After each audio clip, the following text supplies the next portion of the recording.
that tree's looking nice, mate. Hey, thanks, man. You don't sound too good. What's up? Hey, actually, you might know. This computer's just so slow, and it just doesn't have enough storage for all the Christmas movies you want to watch. Ah, I know exactly what you need. One of these. What is it? It's a Kingston NVMe SSD. It's be fast enough for your computer and enough storage for all those Christmas movies. Ooh.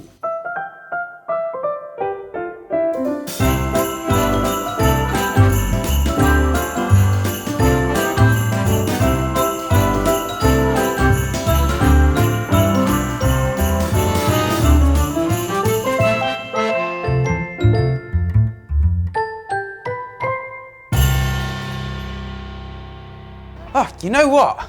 I'd love it if there was something that would make this really individually looking filament bulb smart. You can't just buy a smart filament bulb, can you?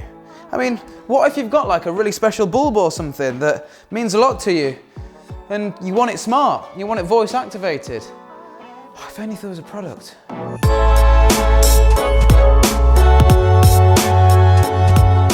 Hello, my name is Alex and welcome to TechFlow. As you guys know, if you've been a subscriber to the channel for a long time, you'll know that, well, we absolutely love smart lighting here. I've got so many smart lights in my kitchen. Smart lights in the form of LED strips, smart lights in the form of hanging lights like that, smart lights even above my dining room table.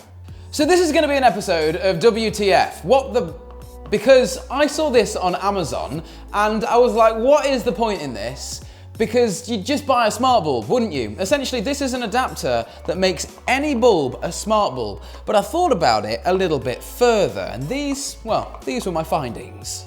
What if you've got yourself a nice filament bulb like this? And, well, guys, tell me if I'm wrong, but, you know, these sort of designer bulbs like this, I don't think you can get them in a smart variant, okay? So that's one use case for this. Another one, this thing is kind of cheap. I picked this up for $10.99. And, well, you can buy smart bulbs for 12, 13 quid, a couple of pounds more than this, but usually the ones that I've tested anyway, they're not very bright, they are awful, and they disconnect from the Wi-Fi, and you tell them to change to red and they change to blue. They're just not good. So let's see what we've got in the box. I'm really interested to see if this thing is going to be worth it or not. It's by a reputable company called Sonoff. We've got some air ventilation holes in the bottom here, and I assume that our bulb just screws in like that, and then that will screw into the light socket, and then this will be a smart bulb.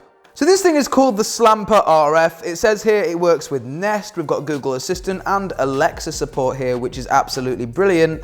Let's get this thing set up. First off the bat though, this thing is quite bulky. I mean, it's added a fair bit of extra length to our already fairly long bulb. But, you know, I suppose you win some, you lose some. There's a lot of pros and cons to things like this and all this smart tech because it is a brand new thing in the 21st century, you know, having your lights Alexa controlled or voice controlled. Right, let's see if this thing works. What do you guys think? I'm not sure. Talking about shortcomings, let's go and see if this thing works.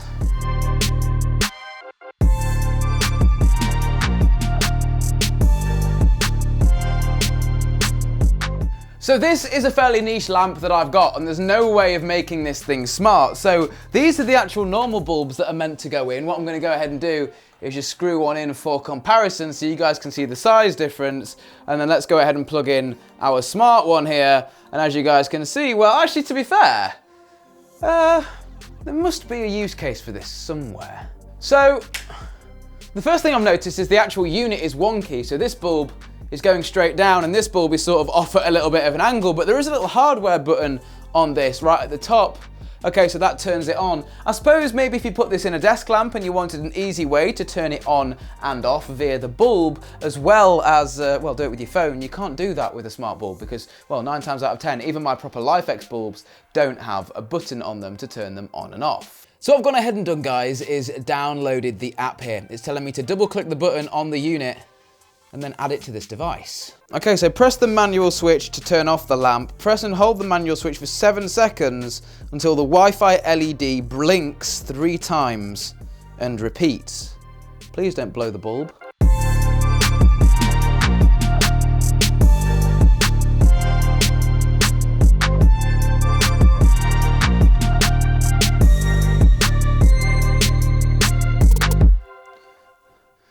Okay, so absolutely nothing is happening when I'm pressing and holding the button down, but I've entered the Wi-Fi password on the app and it's apparently trying to pair with it.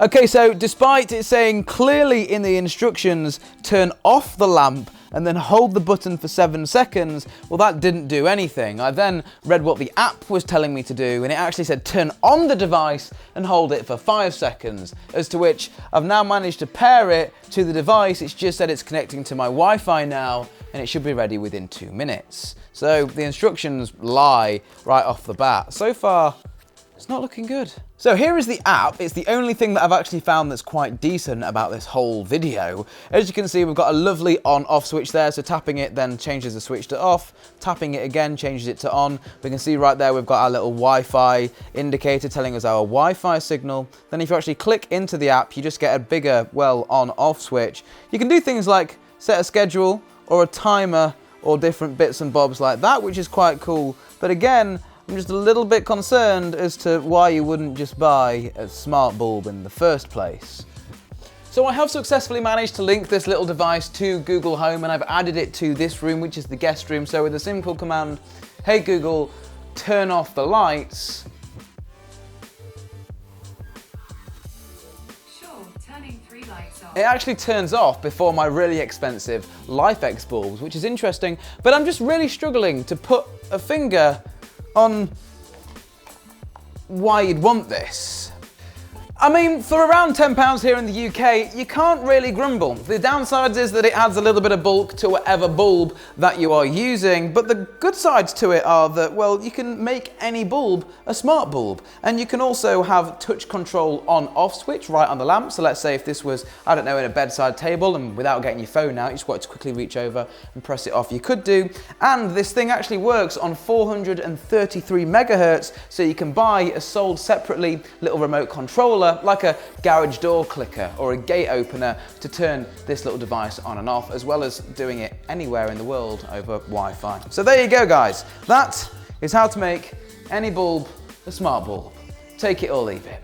Guys, if you want to check out any of our other smart videos, we've done videos on the entire LifeX system, which is my favorite system so far. You can check that out right there, guys. And there's some other relatable content. And if you're not subscribed, feel free to subscribe.